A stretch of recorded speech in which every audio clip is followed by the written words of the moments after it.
네, 오늘은 제가 그 본문 제목으로 형식적인 계행과 심직의 의미라는 제목을 정했습니다. 그래서 여러분 계율을 잘 지키셔야 됩니다. 이 얘기 하러 온 게 아니라 계율을 잘 버릴 줄도 알아야 됩니다. 이 얘기를 하러 왔어요, 사실은. 예, 무슨 소리냐? 제 도반 스님 중에 우선 스님들이 공부하는 방법이 여러 가지가 있지만 첫 번째 참선, 마음법을 통해서 깨달음으로 들어가는 길이 있고요. 그 다음에 유를 공부해서 부처님 계율을 공부해서 계율을 통해서 또 깨달음으로 들어가는 길도 있고, 그 다음에 경학, 교학을 통해서 부처님 말씀을 통해서 또 깨달음으로 들어가는 길이 크게는 세 가지가 있습니다. 그 중에 제가 해본 것은 두 가지, 선학, 그 다음에 교학은 해봤어요. 근데 제가 아직도 안 해본 것 중에 하나가 유학이에요.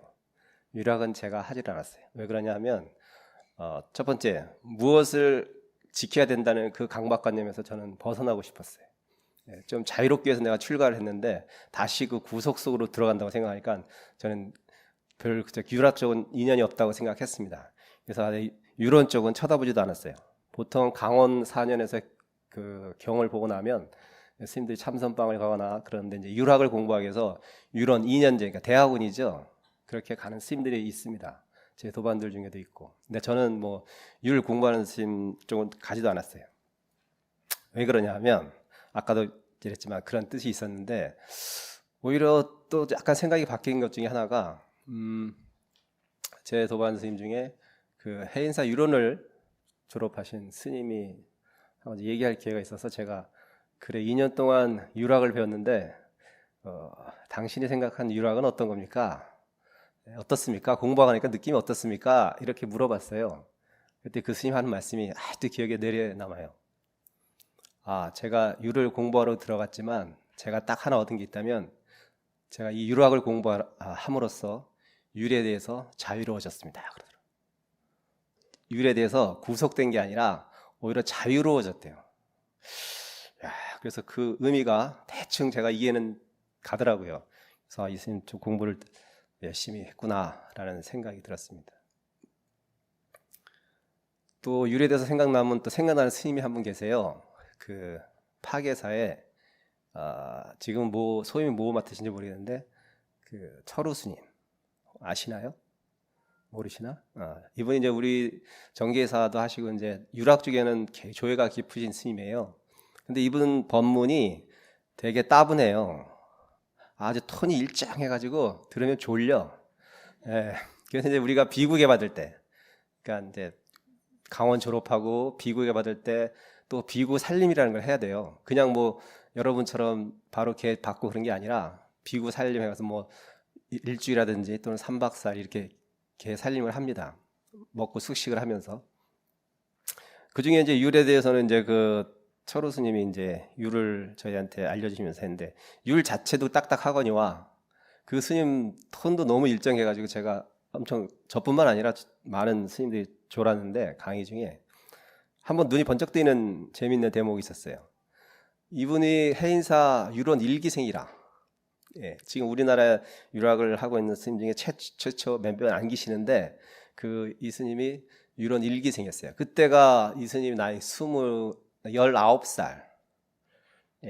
그래서 고만고만한 스님들이 모여서 해인사 유론을 만들어서 이제 1기생으로 공부를 하게 된 거예요. 전문적으로 우리나라에서 최초로 유학에 대해서.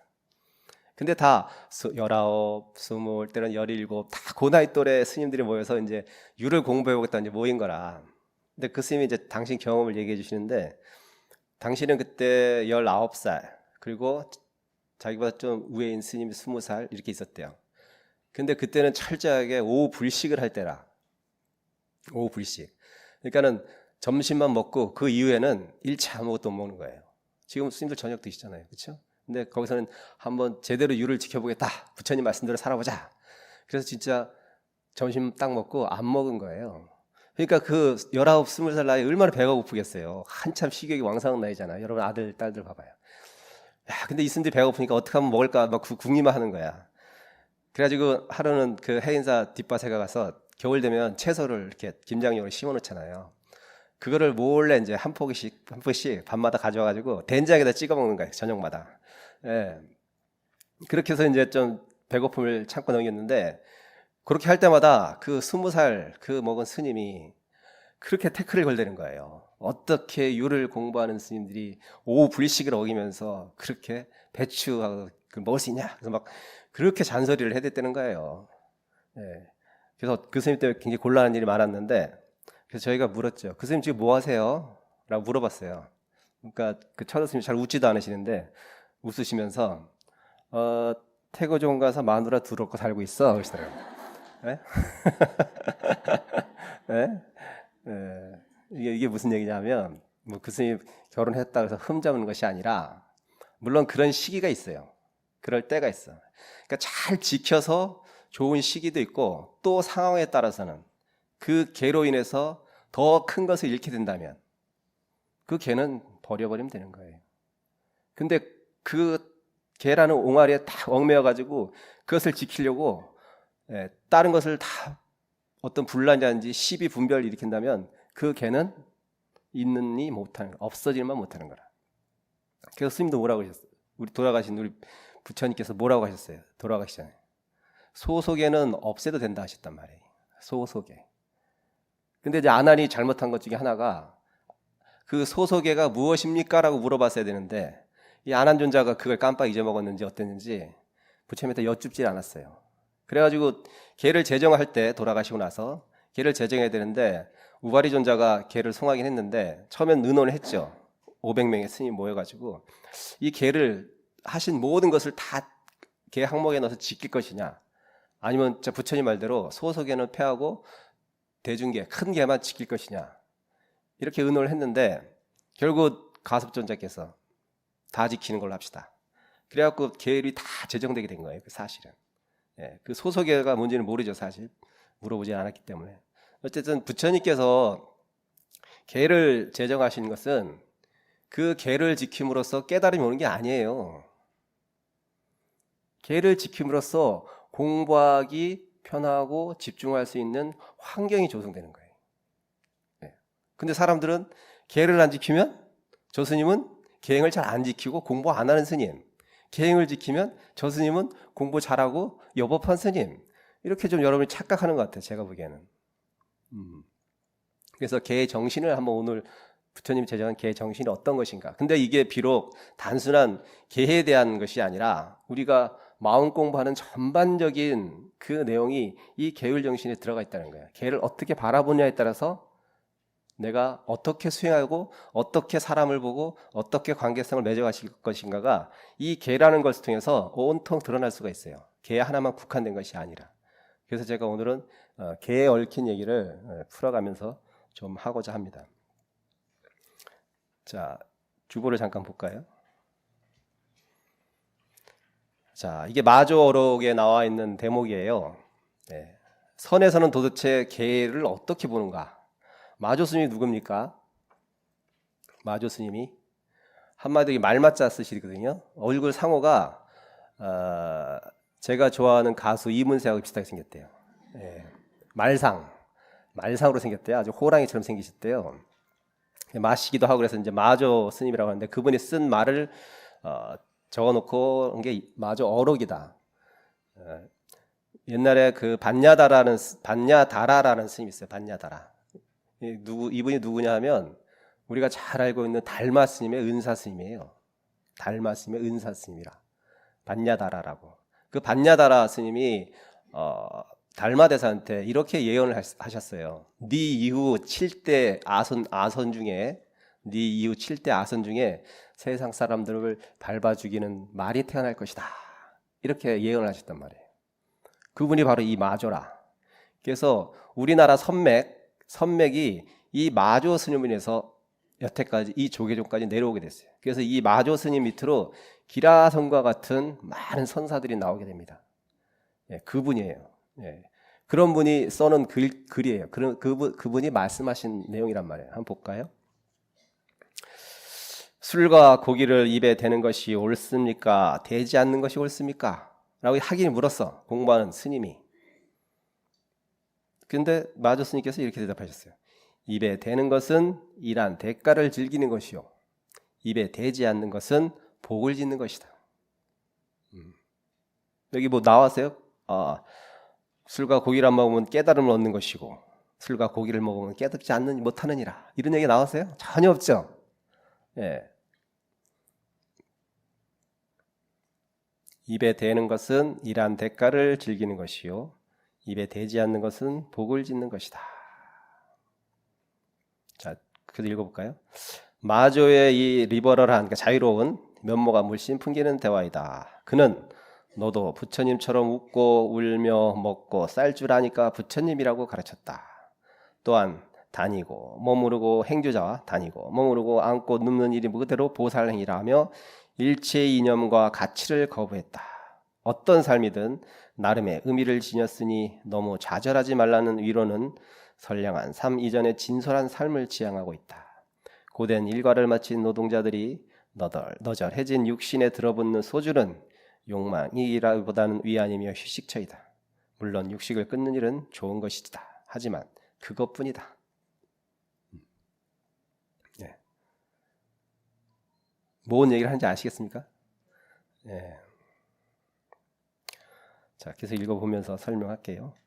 스님들이 처음 출가해서 배우는 불전 중에 이런 내용이 나온다. 무릇 개라는 것은 선, 지범, 개찰 줄 알아야 한다는 것이다.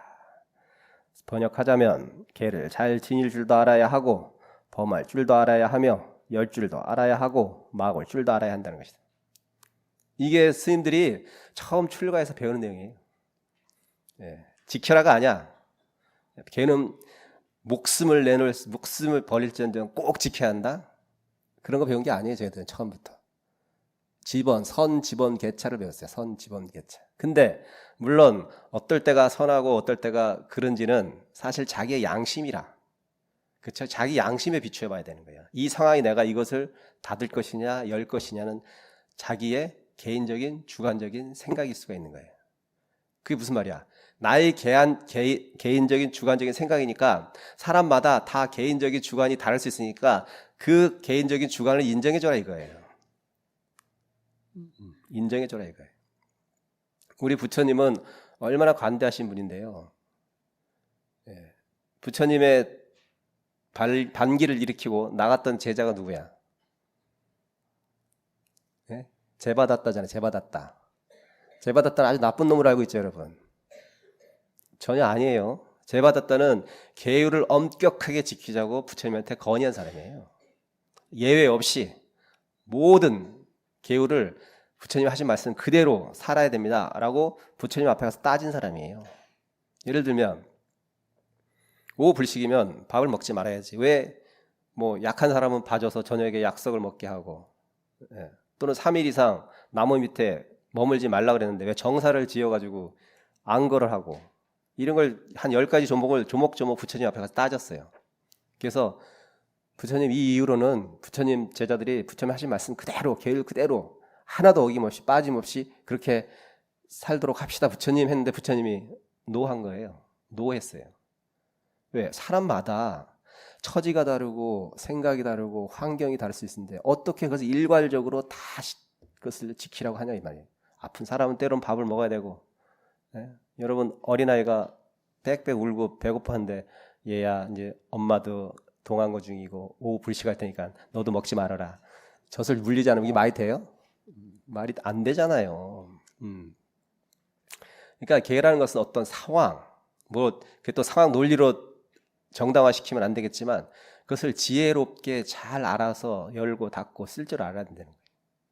그래서 여러분이 당신의 계율을 당신이 지키고 지니고 갖는 것은 참 찬탄받을 만 일이에요. 근데 그것을 그 기준의 잣대를 다른 사람한테 들이대면 안 돼요.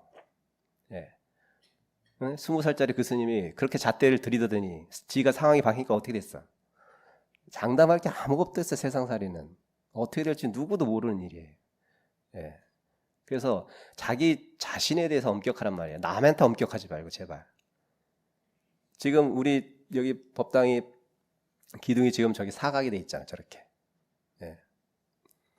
그 옛날 전통 절들을 여러분 자세히 가서 본지 모르겠는데 바깥으로는 절 그 기둥이 둥글둥글하게 깎아놔요.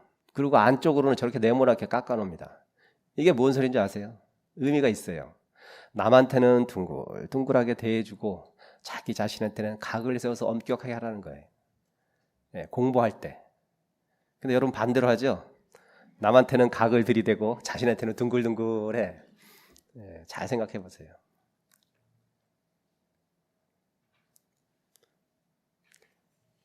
게으른 말이죠.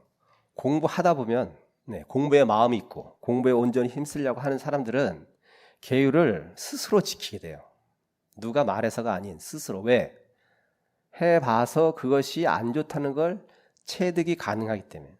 예를 들면 안거 기간 전에 예를 들면 고기를 어떤 스님이 도반 스님이 내가 고기를 너무 좋아하는데 안거 중에 힘을 쓰려면 고기를 먹고 들어가서 에너지를 비축해서 열심히 공부해야 돼. 그리고 진짜 고기를 잔뜩 일주일 그냥 고기만 먹고 안거에 딱 들어왔어요. 그 스님 어떻게 됐을 것 같아요? 한 달 동안은 소화가 안 되고 몸이 비비 꼬여가지고 공부가 하나도 집중이 안 돼. 그 스님이 다음에 고기 먹을 것 같아요? 안 먹을 것 같아요? 네? 스님 고기 먹지 마세요 라고 시켜서 안 먹는 것이 아니라 자기가 공부해보니까 그거 고기 먹어서 공부가 절대로 안 돼요. 네. 이 소화시키느라고 무슨 화두야. 호흡도 거칠어 죽겠는데. 그건 해본 사람은 알아요. 네. 해본 사람은 고기를 먹고 탁한 음식을 먹고 앉아서 공부해본 사람은 공부하는 기간에는 하지 말래도 당연히 그걸 안 먹게 돼 있는 거예요. 왜? 당연히 앉아있으면 혼침 오고요. 소화 안 되고요. 집중 안 되는데 누가 그걸 해요? 공부하려는 사람이. 예. 그래야 그게 지켜지는 거예요. 개라는 것은 그래야 지켜지는 것이 나는 개를 참아야 돼. 극복해야 돼. 이래서 지켜지는 게 아니에요. 개는. 자기가 체험해보고 그 체험에서 이런 것이 옳고 맞다라는 확실한 자기 신념이 딱 쓰면 그거는 지키지 말라 그걸 이제 말을 떠나 있어요. 알아서 다 해요. 알아서. 예. 여러분이 저한테 개 안 지키라 해도 제가 공부할 때는 쫙 지켜요. 예. 저한테 관심 갖지 마세요. 그런 것에 대해서.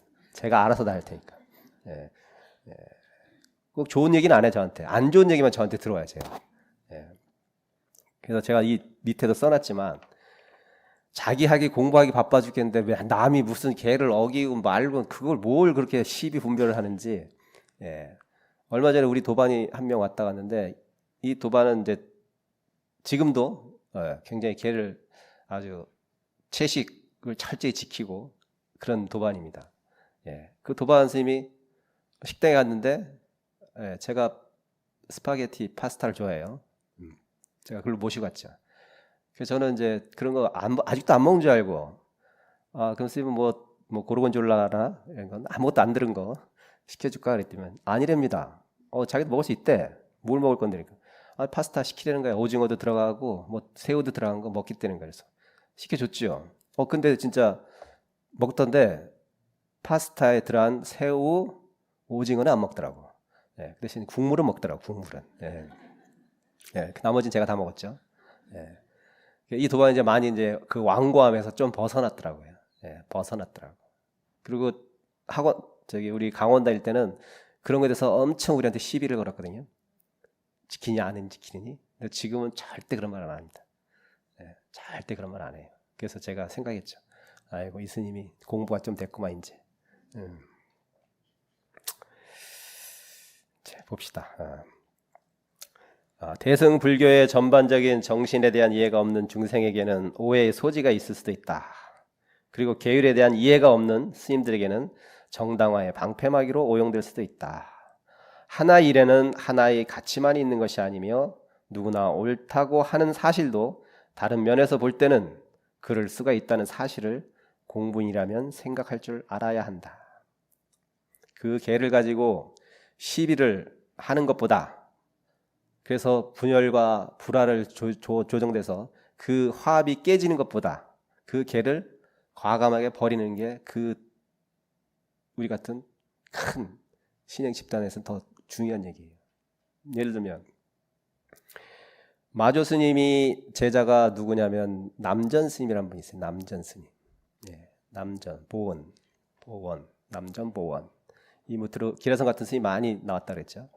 남전 스님 또 우리 굉장히 유명한 스님 중에 한 분이지만 그분이 한 분은 이제 방장으로 계실 때 있었어요. 방장으로 다 계시는데 이 그분이 잠깐 외출 갔다 온 사이에 이 스님들이 동당, 서당으로 나눠가지고 고양이 한 마리 가지고 막 싸우고 있는 거야. 고양이 한 마리가. 우리 서당 꺼내, 우리 동당 꺼내 하면서 고양이 한 마리 가지고 싸우고 있었어요. 그런데 이제 외출했다가 방장 스님이 남전 스님이 딱 들어와서 보니까 참 기가 막히거든. 고양이 한 마리 가지고 스님들이 내 거니 네 거니 하고 싸우고 있어. 두 패로 나눠져 가지고.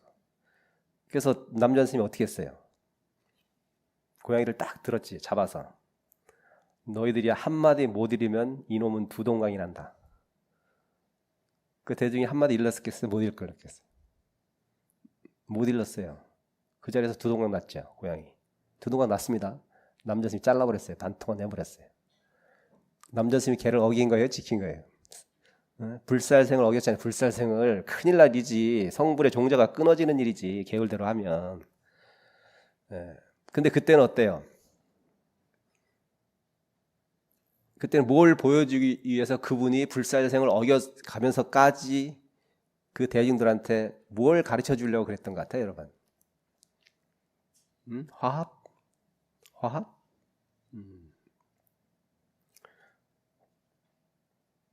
그러고 나서 대중들이 이제 잠잠해졌죠. 다들 각자 방으로 들어갔어요. 그러고 나서 이제 이분이 딱 앉아 계시는데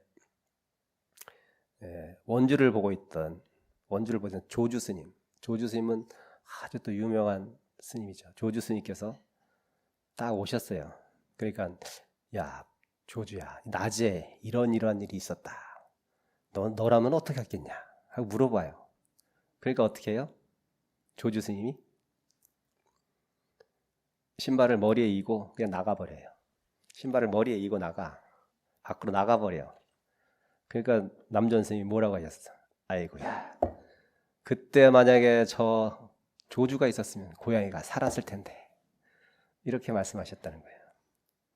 그러면 거기서 남전 스님은, 아니 조주 스님은 왜 신발을 머리에 이고 나갔을까? 그 무슨 뜻일까?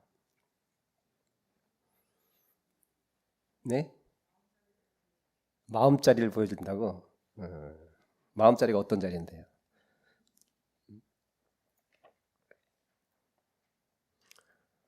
숙제를 내줄까? 제가 알려줄까요?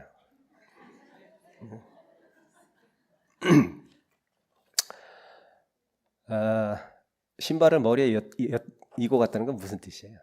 신발을 어디에 신는 거예요? 발에 신는 거잖아요. 머리에 신으면 그게 맞아요, 안 맞아요? 안 맞는 말이죠. 예. 알려주면 안 되는데. 남전 스님께서는 그걸 가지고 화합하라고 물론 하신 의미가 가장 클 것이고요.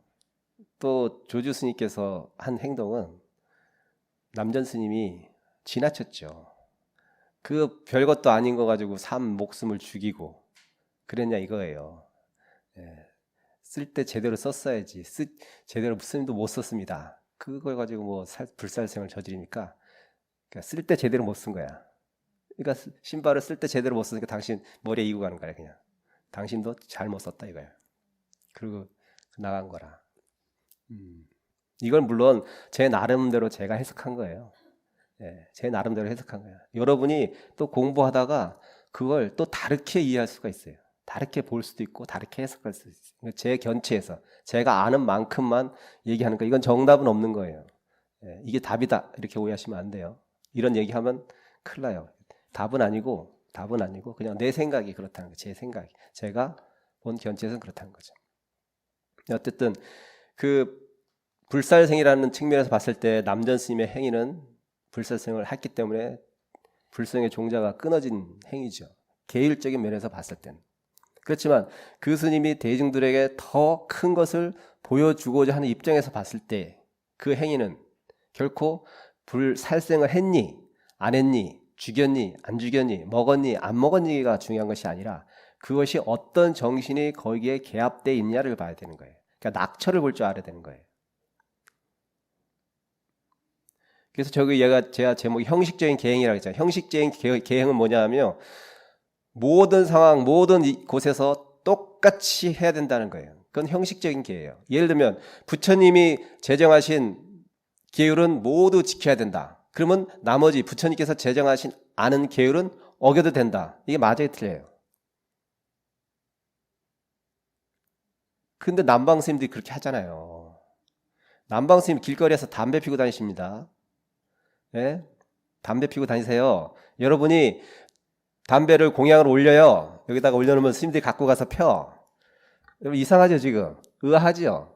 왜? 담배 피지 말라 계율이 없거든요. 계율이 없습니다.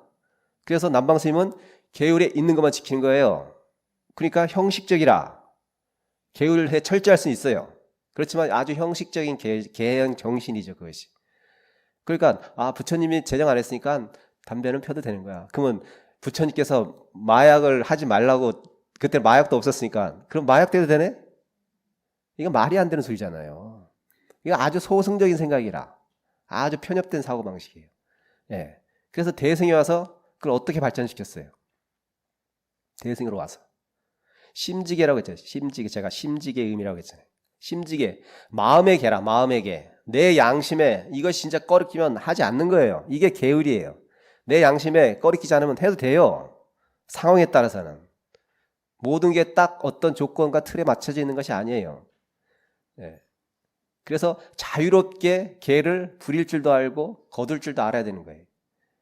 예. 그러한 정신이 뭐냐?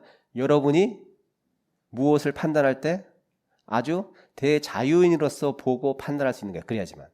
개에 딱 갇혀 있으면요, 보는 게 개밖에 안 보이는 거예요. 여러분이 여러분 자식을 어떤 울타리에서 묶어서 그 안에서 자유롭게 키우고 싶잖아요. 그럼 애들은 그 안에서밖에 못 커요. 근데 얘네들한테 그 울타리를 제거해줘 보세요. 방목시켜버리는 거예요. 방목. 그러면 자기들이 좌충우돌하면서, 제가 아까 그랬잖아요. 체험해야지 확실히 지가 해야 될지 안 해야 될지를 안다고. 어린아이들 어때요? 네? 그 화로 가까이 가면 뜨겁다고 분명히 얘기해도 그럼 경험이 없잖아요. 어떻게 돼? 덜썩 잤지. 뜨거운 조약돌 같은 거 막 화로를 덜썩 잡고 막 온통 뒤고 막 까무라치죠. 그 다음부터 가래도 가요 걔가? 절대 안 가잖아요. 하지 말라고 해서 안 할 수는 있어요. 그렇지만 그것은 힘이 없어. 그런 계행은 힘이 없어요. 한번 체험해 보는 거예요. 체험해 보고, 이것이 진정, 이것이 나한테 공부에 도움이 되지 않구나. 내가 사람으로서 살아가는데 어떤 양심적으로 이것은 안 된다라고 했을 때는 사람은 그걸 자기가 스스로 지키게 돼 있는 거예요. 스스로 지키게 돼 있는 거예요. 그것이 진정한 계를 지키는 거예요. 남이 얽매여서 지킨다? 그건 오래 갈 수가 없습니다. 오래 갈 수가 없어요.